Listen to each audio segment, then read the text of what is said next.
দিনটা শুরু করলাম এক রাশ মন খারাপ আর প্রচুর টেনশন নিয়ে।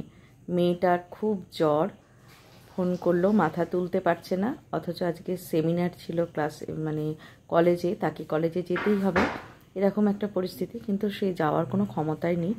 সেই জন্য সকালে চা খেতে খেতে একটা ছক করে নিলাম, ঠান্ডা মাথাটাকে রাখতে হবে, মাথাটাকে ঠান্ডা রেখে সমস্ত কাজ আমাদের করতে হবে, কারণ আমরা মা, কোনো কাজে ভয় পেলে চলবে না।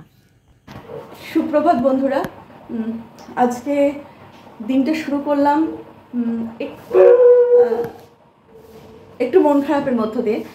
গতকাল মেয়ে কলেজে খুব অসুস্থ হয়ে পড়েছিল প্রচণ্ড গরমের জন্য, এবং প্রেশারটা খুব লো হয়ে গেছিলো, অসহ্য মাথা যন্ত্রণা। কলেজে ওদের ডাক্তার থাকে, সেখানে ডাক্তার দেখিয়েছিল, তো ওকে রেস্ট নিতে বলে, বাড়ি চলে আসে, ওদের যেখানে থাকে ওরা ফ্ল্যাটে, সেখানে চলে আসে। আমি রাত্রিবেলা রাত্রির থেকে খুব জ্বর, মাথার অসহ্য যন্ত্রণা, মাথা তুলতে পারছি না। আমি কালকেই যেতে চেয়েছিলাম, বললো যে না, কালকে তুমি এসে কী করবে, আমাদের সেমিনার যেতেই হবে, খুব এমার্জেন্সি একটা সেমিনার রয়েছে। আসলে মেয়েটাকেও না খুব লড়াই করে যেতে হয়।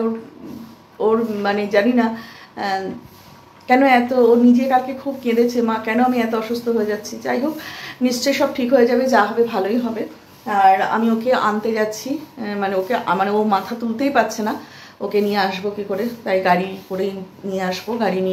গাড়ি আসছে, ততক্ষণে আমি একটু আলু সেদ্ধ দিয়ে ওর জন্য ভাত বসিয়ে নিয়েছি। ভাত একটু নিয়ে গিয়ে ওকে খাইয়ে, ওষুধ খাইয়ে তারপর এতটা রাস্তা আনবো, তো সেই জন্য আগে আমি ভাতটা বসিয়ে দিয়েছি। এখন 6:30 বাজে, কিন্তু দেখে মনে হচ্ছে যেন 9টা বেজে গেছে, বাইরের অবস্থা এরকম। মাসি এখনও আসেনি, মাসি যদি আসতো তাহলে একসঙ্গে, মাসি তো যে সময় আসে ঠিকই আছে, কিন্তু মাসি এলে ভাতটা বসিয়ে দিতাম। যাই হোক, ব্লগটা দেখতে থাকুন, সাথে থাকুন, দেখুন আমি কিভাবে সব দিকটাকে সামলে নিতে পারি। আপনাদের ভালোবাসায় আশা করতে পারবো। আপাতত মা ঘুমোচ্ছে, আর যেগুলো মাসি কাচবে এইগুলো মাসি কেচে দেবে ভিজিয়ে, তো এইগুলো রেখে গেলাম এখানে। মায়ের গামলাটা মাজতে হবে, পারলাম না, মাসি মেজে দেবে। এগুলো সব মাসির জন্য রেখে গেলাম। আর তেমন কোনো কাজ নেই, এসে একটু বেলাতেই তো করি আমি। এখন মোটে 6:30 বাজে, কি বলবো আর। ঘুরে আসি তাহলে, নিয়ে আসি মেয়েকে। সংসার জীবনের একটা বড় কঠিন পর্যায়, বা এটাই সত্য। প্রত্যেকটা মানুষের জীবনে কিন্তু চড়াই উতরাই আছেই। আমাদের জীবনে দুঃখ আছে বলেই সুখগুলোকে আমরা বুঝতে পারি, আমাদের জীবনে অসুস্থতা আছে বলেই সুস্থতাকে অনুভব করতে পারি। চললাম, মাছটা পেয়ে গেলাম, মাছটাও কিনে রাখলাম, কারণ এসে তো আবার রান্নার জোগাড় আমাকেই করতে হবে। আর একটু পাতলা মাছের ঝোল করে দিলে খেতে পারবে। মেয়েটা অসুস্থ হয়ে পড়েছে খুব, ওই জন্য আনতে যাচ্ছি, ও থাকে বারাসাত। তুমি এসিটা চালিয়ে দিও।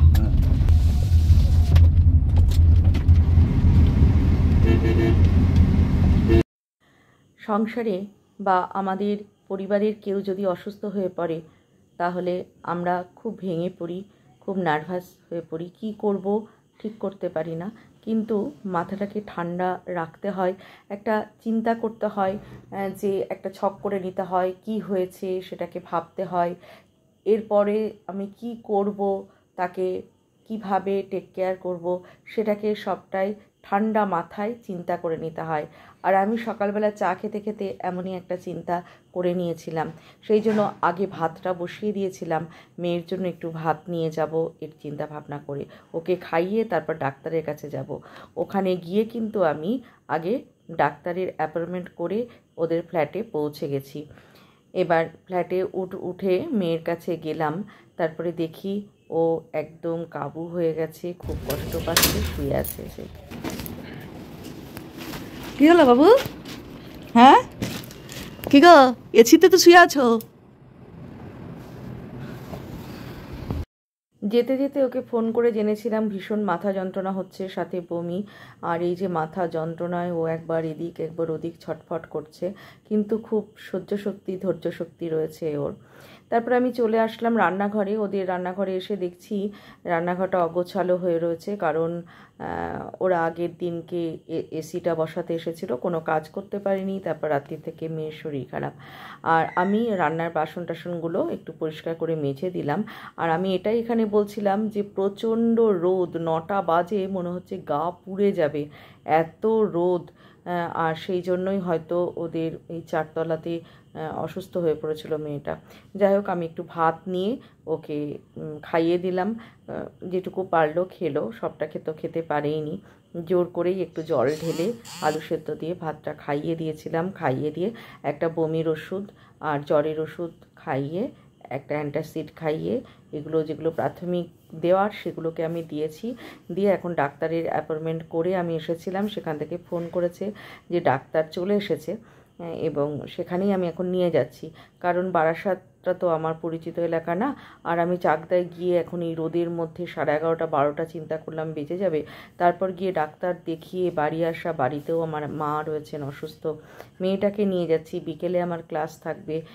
সমস্ত কিছু মিলিয়ে মিশিয়ে একটা ঠান্ডা মাথায় চিন্তা করে আমি ডাক্তার দেখালাম। ডাক্তার দেখানো আমার হয়ে গেল সিটি সেন্টারে, কি সিটি সেন্টার কি সিটি কি একটা নাম, আমি পরে আমি দেখাচ্ছি, নামটা করেছিলাম ডিসপেন্সারিটার। তা সেখান থেকে ডাক্তার দেখালাম, দেখিয়ে আমি মেয়েকে নিয়ে এবার রওনা হলাম বাড়ির উদ্দেশ্যে। আর ওষুধপত্র যেটুকু দিয়েছিলেন উনি সেটুকু নিলাম। উনি যেটুকু অ্যাডভাইস করলেন যে যদি বমি বন্ধ নয়, ওই যে সিটি কেমিস্ট, এটাই হচ্ছে এখান থেকেই ডাক্তারটা দেখালাম। আর উনি বলেছেন বমি বন্ধ না হলে ভর্তি করে দিতে, এমনটাই বলেছিলেন। তা যাই হোক, আমি ভয় পাইনি। আমি জানতাম যে আমাদের অল্পতে কিছু হবে না, ভর্তি ওকে করতেই হবে, কারণ অল্পতে কিছু আমাদের কোনো দিনই হয় না অসুস্থতার ক্ষেত্রে। তা সেই জন্য আমি ঠান্ডা মাথায় সেইগুলোকেই ভেবে রেখেছিলাম, কাজগুলোকে সেইভাবেই সাজিয়েছি। এবং আমি বাড়ি চলেও এসেছি, ওকে শুয়ে দিয়ে ওকে একটুখানি জল টল খাইয়ে আমি রান্নাঘরে চলে এসেছি রান্না করতে। কারণ এখন বাজে 11:40, আমরা কিন্তু খুব তাড়াতাড়ির মধ্যেই চলে এসেছি। 12টার মধ্যে আমি রান্নাঘরে ঢুকে পড়েছি। একটাতে ভাত, একটাতে ডাল, আর একটু মাছ বের করে রেখেছি বাবু মানে সন্টায়ের জন্য মাংস। সকালে যে মাছটা কিনে রেখে গেছিলাম সেটাকে ধুয়ে পরিষ্কার করে যেটুকু লাগবে সেটুকু রেখেছি, আর বাকিটা ফ্রিজে ঢুকিয়ে দিয়েছি। সমস্ত বিষয়টা কিন্তু গাড়িতে আস্তে আস্তে আমি ভেবে নিয়েছিলাম যে আমি এরকমভাবে করব, তাহলে ঠিক আমি 1টা থেকে 1:30টার মধ্যে ওদেরকে খেতে দিতে পারবো। খেয়ে ওষুধটা খাওয়াতে হবে, খাইয়ে ওষুধ খাওয়াতে হবে। আর মাকে আজকে সকাল থেকে তোলা যায়নি, মা অকাতরে ঘুমাচ্ছে, মানে কোনো রকম একটু জল মুখে দিয়েছে। এবার আমার হাজব্যান্ডও পারিনি, আমিও খাওয়াতে গিয়ে এসেই আগে মায়ের কাছে গেছিলাম, কিন্তু মাকে আমি জলটা খাওয়াতে পারিনি, একদম মানে দিচ্ছি গড়িয়ে পড়ে যাচ্ছে। যাই হোক, মাকে তাহলে একটু বেলা করেই তুলবো, এটাই চিন্তা ভাবনা করলাম। কারণ মায়ের এরকম আগে অনেক হয়েছে, মা প্রথমে উঠতে পারেনি, তারপরে আবার ঠিকঠাক মতো স্বাভাবিকভাবেই উঠে পড়েছেন। আমি সেই রকমই পরিকল্পনা মতো মাছগুলো বের করে নিয়েছি। সেটা মাছগুলো ধুয়ে পরিষ্কার করে ফ্রিজে রেখে আবার এই মাছটা একটু কাঁচা লঙ্কা কালো জিরে দিয়ে হালকা পাতলা ঝোল করবো।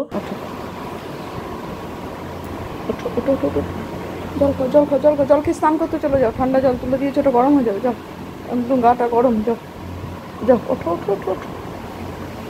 মামামকে জল দিলাম একটু খেতে, তারপরে ওকে স্নানের জলও দিয়ে এসেছি। এবার স্নান করতে যাবে, আর আমি ওর জামা প্যান্ট যেগুলো ও পরবে, 3/4 প্যান্ট আর গেঞ্জি, সেটাই বের করব। আমি কিন্তু মিশোর থেকে এই জিনিসগুলো কিনেছি, জামা কাপড় রাখার বেশ সুন্দর খোপ খোপ করে একটা রাখার প্লাস্টিকেরই একটা ব্যাগ। যাই হোক, এর মধ্যে ওর সবসময় পরা জামা কাপড়গুলো আমি রেখে দিয়েছি, যেগুলো 3/4 প্যান্ট গেঞ্জি পরে সেগুলো। আর এগুলো তো সুন্দর করে এইভাবেই প্যাকিং করে গুছিয়ে রেখে দিয়েছি, যাতে ওর নিতে কোনো অসুবিধা না হয়।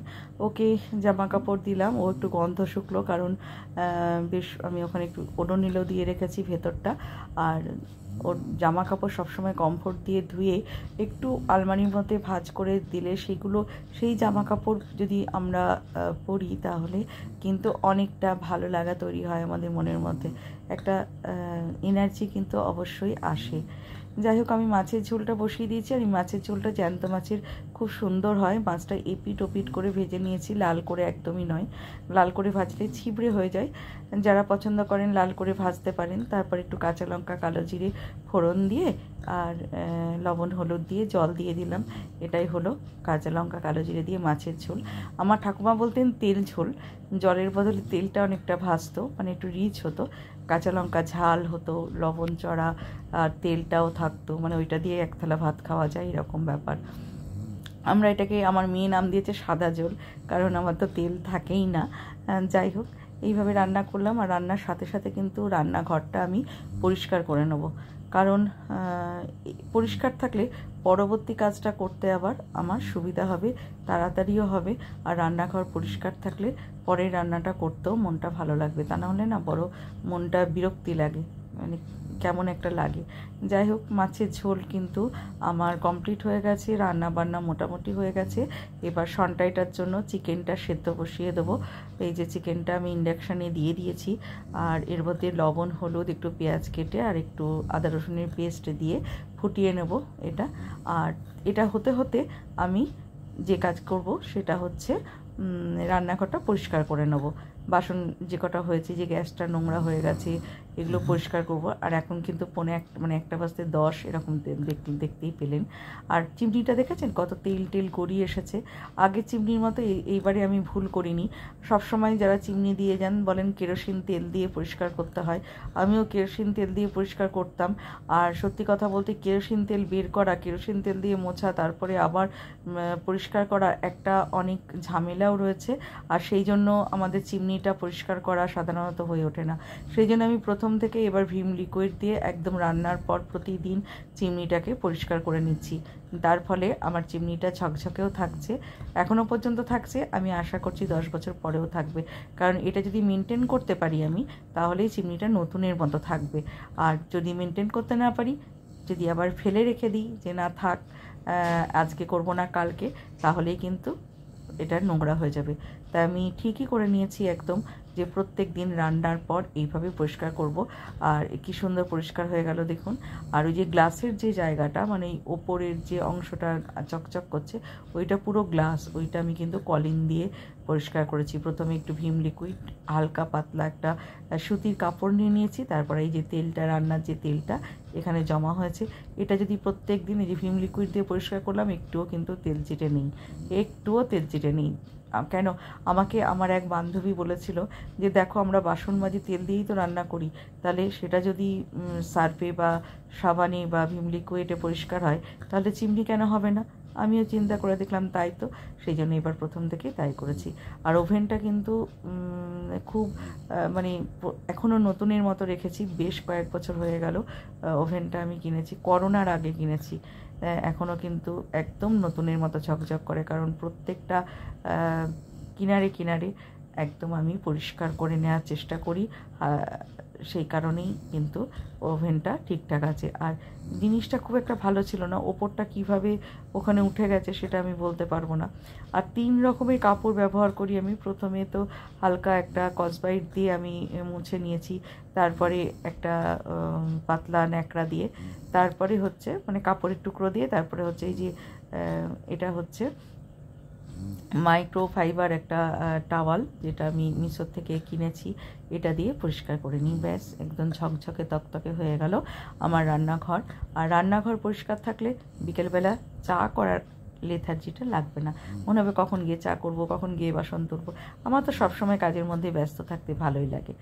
এবার খুব তাড়াহুড়ো করছি, কারণ হচ্ছে রান্নাঘরের কাজ শেষ করে দিয়ে এবার আমি যাব, মেয়েকে আর হাজব্যান্ডকে খেতে দেবো, সন্টাইকে খেতে দেবো, আর মায়ের খাবারটা নিয়ে ওপরে যাব।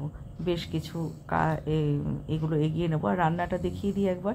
এই যে কাঁচা লঙ্কা, কালো জিরে দিয়ে মাছের ঝোল, আলু সেদ্ধ, আর হচ্ছে ডাল সেদ্ধ। ডাল সেদ্ধর ওপর একটু কাঁচা পেঁয়াজ কুচিয়ে দিয়েছি, কারণ এখনও মাখার আমি সময় পাইনি, খাওয়ার সময় পাতে পাতে মেখে নেওয়া হবে। আর ডাল সেদ্ধর সময় তেল লবণ দেওয়াই ছিল। আর সাথে তো টক দই, ঘরে পাতা টক দই। আর দইটা কি সুন্দর ভাবে ইয়ে হয়েছে, মানে জমে গেছে, দইটা খুব সুন্দর জমেছে। সুন্দর একটা লাঞ্চ থালি, ডাল সেদ্ধ, আলু সেদ্ধ, পাতলা মাছের ঝোল আর টক দই, এই গরমে আর কি চাই। যাই হোক, মাম্মামকে খেতে দিয়ে দিলাম, ও স্নান টান হয়ে গেছে। আমার হাজব্যান্ডকেও খেতে দিয়ে দিয়েছি। এবার বাবুকে দেবো, এই যে 1:30 বাজে, 1:35 বাজে, আর বাবুকে খেতে দেবো। বাবু মানে সন্টাইকে খেতে দিয়ে, আর ও একটা অবলা জীব, হ্যাঁ, ওকেও একসঙ্গেই খেতে দিই। ওকে আমার হাজব্যান্ড তো বলে ওকে খেতে দিয়ে তারপরে আমাদের খেতে দাও। যাই হোক, ওকেও আমি খেতে দিয়ে দিলাম। এইবার চলে যাব আমার ছোট মেয়ের কাছে। কি অবস্থা মেয়েটা, ঘুমিয়ে কাদা। এখন 1:30 বাজে, কিছুতেই তোলা যাচ্ছে না, আজকে এত ঘুমাচ্ছে। ওই একটু চেষ্টা করি, তুলতে তো হবেই। তা ভিডিও অন করে আর করছি না, ভিডিওটা অফ রেখেই মাকে তুলি, কারণ ভিডিও অন করে অনেক দেরি। 4টা থেকে আমার ক্লাস আছে। ক্লাসে SMS-গুলো আমি লিখেছিলাম, ক্লাস নাও নিতে পারি। ক্লাস যে হবে সে খবরগুলো পৌঁছে দিতে হবে সমস্ত গ্রুপে, সে কাজটাও করতে হবে। সেই জন্য তাড়াতাড়ি এগুলো সেরে, আমি এখন আর ফোনে হাত দিই না, একদম সেরে নিয়ে ফোনে হাত দেবো। এখন আমার স্নানও হয়নি, কাজেই মাকে পরিষ্কার করে নিই। মা এমন টুলটুলভাবে তাকাচ্ছে আমার দিকে, ভাবলাম না একটা শর্ট নিয়েই রাখি, তাই একটু ভিডিও করলাম। টুলটুল করে তাকিয়ে দেখছে। মাকে মাথা টাথা ধুয়ে দিয়েছি, গা স্পঞ্জ করিয়ে দিয়েছি, প্যাম্পাস চেঞ্জ করে, জামা টামা চাদর টাদর সমস্ত পাল্টে পেতে জামাও পরিয়ে দিয়েছি, কাঁচা জামা। মা এখন ঘুমটা ভেঙে গেছে, এই যে খাইয়ে দিচ্ছি সুন্দর, মানে লক্ষ্মী মেয়ের মতো মা আমার খেয়ে নিল, একদম শান্ত শিষ্ট হয়ে গেছে। বমিটা কমেনি, বমিটা হচ্ছে, জ্বরটাও প্রচণ্ড এসছে। আবার ডাক্তারের কাছে নিয়ে যাই, যেহেতু বারাসাতে ডাক্তার ভর্তি করতে বলেছিলেন, সেই জন্য আবার আমাদের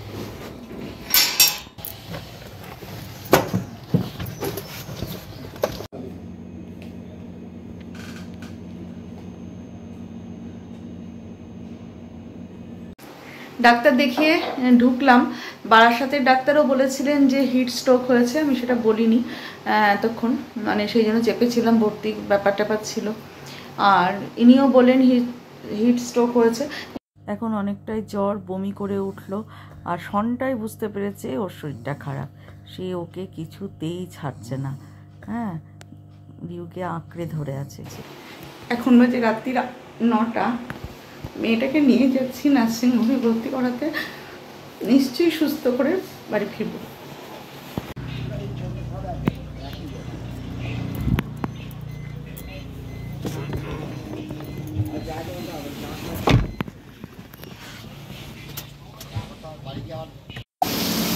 এখন বাজে 12টা 25, আর রাত্রির 12টা 25, আর আমি মাম্মামকে ভর্তি করে দিয়ে এলাম। 12টা 25 মাম্মামকে ভর্তি করে দিয়ে এলাম, স্যালাইন চালানো হয়েছে, আর একটু জল মুড়ি ওকে, মানে ওকে ভাত খেতে বলা হয়েছিল, খেতে পারছে না, মানে পুরো বমি হয়ে যাচ্ছে বলে একটু জল মুড়ি খাচ্ছিল। আর ইঞ্জেকশন স্যালাইন সব শুরু হয়েছে, ডাক্তারবাবু এসেছিলেন, দেখলেন, কথা বলে আমি বেরিয়ে এসেছি, আমার সকালবেলা যাবো।